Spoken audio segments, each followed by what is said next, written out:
I'll be the first to admit, branding your business and products can be a confusing process. And there's a definite temptation to look for shortcuts and the easiest, quickest way to get it done. Time is certainly of the essence, yeah? But there are some real dangers to taking the wrong shortcuts. Your brand needs to last.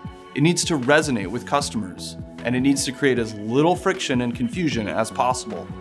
In this month's issue of Rebrand, our monthly newsletter all about brand strategy and the branding process, we're going to take a look at some of the wrong ways to go about branding your business and how they can cost you big time in the long run.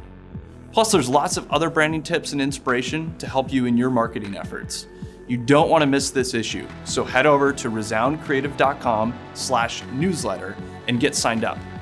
And never forget, you are remarkable.